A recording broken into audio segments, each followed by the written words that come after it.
tidak punya pengetahuan tentang isinya, maka ketika itu dia sudah melakukan tahakum.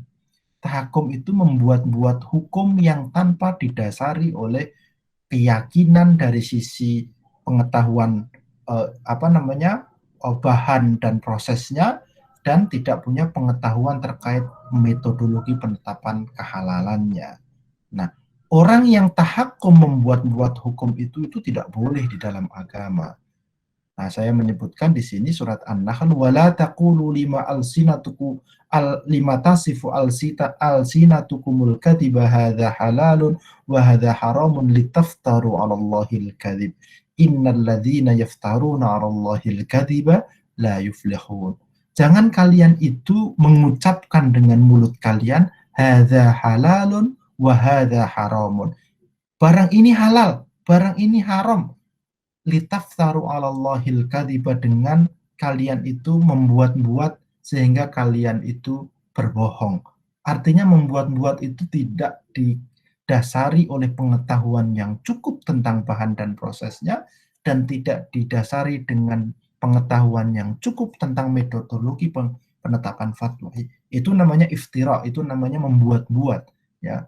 Yang demikian itu ketika dia menetapkan halal haram, innalladzina yaftaruna 'alallahil kadhiba, yang demikian itu la yuflihuna, mereka tidak beruntung. Artinya di dalam dunia dan akhirat dia termasuk dikategorikan orang yang tidak beruntung. Kembali lagi, orang menetapkan ini halal atau ini haram tanpa ada pengetahuan terkait dengan bahan dan prosesnya ataupun dengan metodologi penetapannya, maka dia termasuk orang yang iftira, membuat-buat hukum itu tadi. Nah, sekarang ini dua hal ini digabungkan jadi satu. Untuk mengetahui bahan dan proses itu dilaksanakan oleh teman-teman LBPOM untuk mempertimbangkan dari aspek metodologi penetapan hukumnya, itu ada di Komisi Fatwa. Nah, gabungan inilah yang kemudian kita yang saat ini dilakukan di Majelis Ulama Indonesia. Saya lanjutkan. Fatwa produk halal berperan penting memberikan perlindungan kepada umat Islam agar mengkonsumsi produk halal, sebagaimana yang saya sebutkan tadi, karena umat Islam merupakan sebuah keyakinannya, taklif dari agama, bahwa dia itu harus mengkonsumsi sesuatu yang diyakini kehalalannya.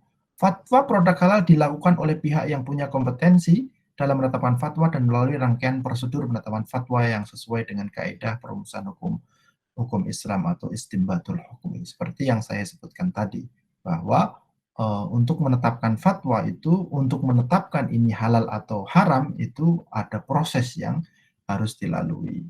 Nah, secara singkat saya ingin menyatakan bahwa di Majelis Ulama Indonesia dalam menetapkan fatwa itu kita punya manhajul ifta, kita punya sistem dan prosedur penetapan fatwa.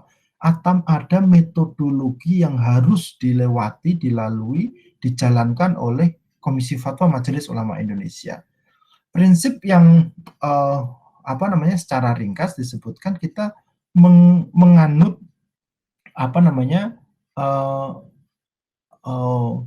pendekatan metodologi yang tawassut. Tawassut ini moderat. Jadi tidak tasyadud, tidak ketat, dan tidak tasahul yang terlalu longgar gitu. Misalnya apa? Misalnya kita berbicara tentang stunning tentang stunning, pemingsanan hewan sebelum disembelih, ya. Nah, itu ada pendapat yang menyatakan tidak boleh mutlak gitu. Karena apa? Karena itu bagian dari ta'dzib lil hayawan katanya. Ya, itu adalah bagian dari menyiksa binatang, tidak ada animal welfare-nya gitu. Tapi ada yang mengatakan bahwa ini boleh secara secara penuh, karena adalah bagian dari ziyadah fil ihsan. Dia itu akan membantu hewan tidak merasa sakit ketika disembelih, karena dia itu dipingsankan terlebih dahulu.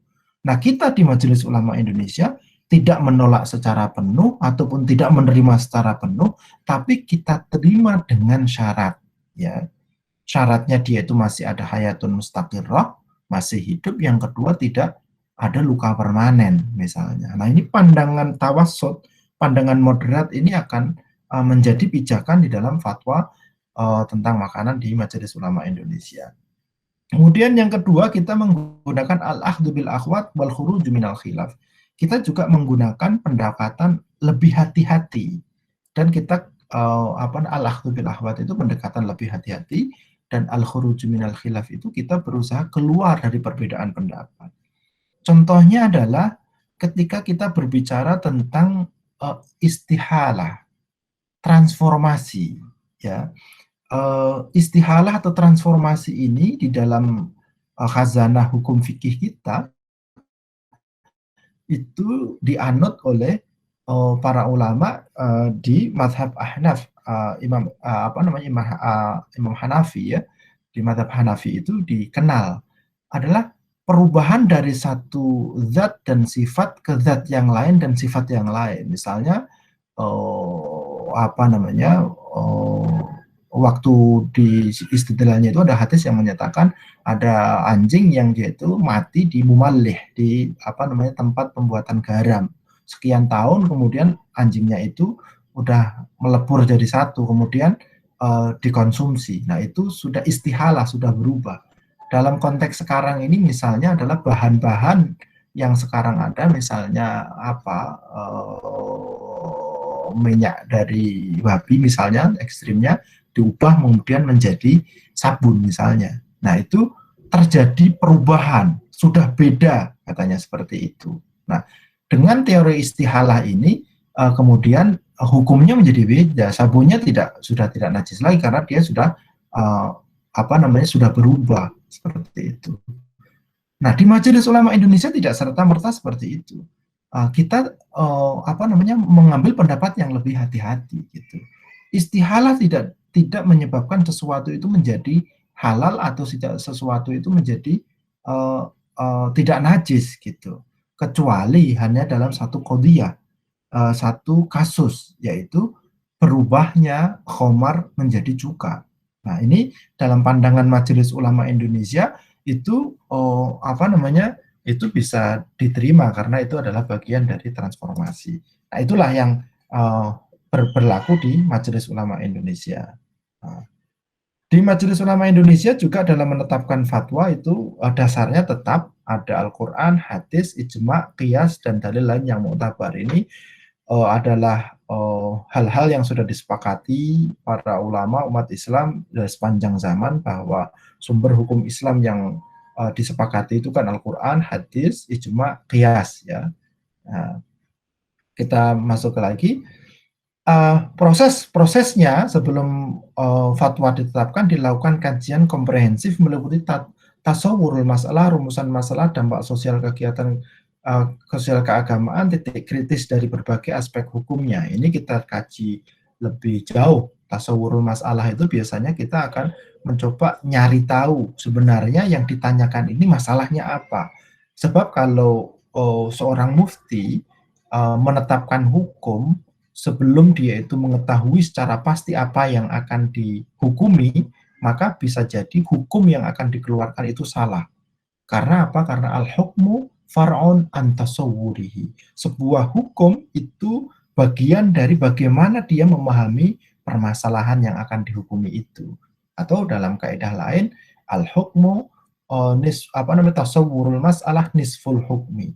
Mendefinisikan sebuah masalah itu adalah separuh dalam hal penetapan sebuah hukum. Berikutnya telaah atas pandangan fuqaha mujtahid masa lalu, pendapat para imam mazhab dan ulama yang mutabar ditelaah dan dikaji pendapat-pendapat yang ada. Nah, kemudian ada pembuatan makalah untuk memastikan terkait dengan argumentasi-argumentasi dari pendapat-pendapat para ulama terdahulu. Metodologinya ini adalah penetapan fatwa dilakukan kalau ada dalil sharih gitu, ya. Misalnya bagaimana hukum barang-barang yang merupakan turunan babi gitu. Nah, itu jelas langsung kita jawab dengan itu adalah sesuatu maklumun minaddin bil darurah, yang kita bisa jawab langsung dengan sesuai dengan dalil yang ada. Tapi kalau tidak ada dalilnya dalam Al-Quran dan Al-Hadis, dan di situ kita temukan ada khilafiyah di antara para ulama gitu, maka kita akan mencoba mempertemukan namanya teknik al-jam' wa taufik di dalam usul fikih gitu ya, mengkompromikan. Nah, kalau itu tidak bisa dilakukan pengkompromian, maka kita harus melakukan tarjih. Kita harus mengambil salah satu pendapat di antara pendapat para ulama terdahulu. Nah, kalau dalam hal melakukan tarjih itu salah satu tekniknya itu adalah dengan metode bayani dan ta'lili. Ini sengaja saya besarkan karena ini kaitannya dengan apa yang akan kita bicarakan dengan tema kita gitu. Bayani itu adalah kita pendekatannya itu adalah dengan teks yang ada. Apa yang ada ditanyakan persoalannya, kemudian kita carikan dalilnya secara teks. Nah, kalau ta'lili itu bukan hanya dengan teksnya saja, tapi dengan apa alasan hukum yang ada, apakah dia itu berkembang atau tidak, gitu. Nah, ta'lili inilah yang kemudian kita ini melakukan serangkaian uji coba terhadap alasan hukum yang dilakukan oleh ulama terdahulu, apakah masih relevan dengan perkembangan ilmu pengetahuan. Hampir semua fatwa MUI yang terkait dengan masalah pangan halal itu kita melalui pendekatan selain bayani adalah ta'lili. Kita akan menguji premisnya, akan menguji alasannya, apakah masih bisa dipertahankan atau tidak. Metode ta'lili adalah perkembangan ilmu pengetahuan sebagai alasan atau ilah penetapan hukum. Kita akan menggunakan ilmu pengetahuan sebagai salah satu pijakan dalam menetapkan sebuah hukum. Ini sesuai dengan kaidah di dalam ilmu ushul fikih, al-hukmu yaduru ma'illatihi wujudan wa adaman. Yang namanya hukum itu erat terkait yaduru ma'illatihi dengan ilahnya, alasannya. Gitu. Nanti akan coba kita bedah wujudan wa adaman, ada atau tidak ada alasannya. Kaidah yang berikutnya intihaul hukmi bintihail illah. Sebuah hukum akan berhenti kalau ilahnya sudah berhenti. Gitu. Nah, misalnya adalah hukum sesuatu alasannya itu ini. Nah, tapi kalau alasannya itu saat ini sudah tidak ada, maka hukum tersebut berhenti dan berubah. Nah, contohnya apa? Coba kita lihat tentang fatwa Majelis Ulama Indonesia tentang kepiting.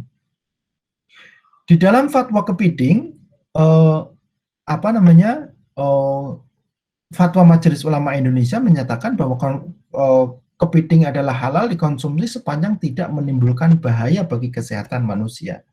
Nah, coba kita lihat yang paling kiri itu, kaidah umum menyebutkan bahwa hayawanul bahri wa huwa ma la ya'ishu illa fil ma'i wa idza kharaja minhu sara 'aishuhu 'aishan madbuhan aw hayyan lakinnahu la yadum. Yang dimaksud binatang laut atau binatang air adalah binatang yang tidak bisa hidup kecuali dia ada di dalam air. Jika ia keluar dari air, kehidupannya seperti kehidupan binatang yang disembelih. Masih hidup, masih gerak-gerak, tapi dia tidak lama. Itu aisyu ka aisyul madbuh istilahnya itu. Nah, hewan-hewan yang dia itu dikategorikan binatang air, binatang laut, adalah dia itu yang hanya hidup di air atau di laut. Dia bisa hidup di darat, tapi tidak lama, gitu. Nah, ada pendapat ini yang tengah, Bapak sekalian, di dalam kitab-kitab fikih yang kita dapat, wa ma ya'ishu da'iman fi barrin wa bahrin kadifda wa saraton wa yusama aqrabul ma' wa nistaya wa hayya haramun istighbasihi. Hewan yang bisa hidup di darat dan laut seperti disebutkan di sini kodok dan saroton, kepiting, ya. Wa yusama akroma itu haramun, itu haram. Nah, Di kitab-kitab fikih Syafi'i kita menyebutkan kepiting itu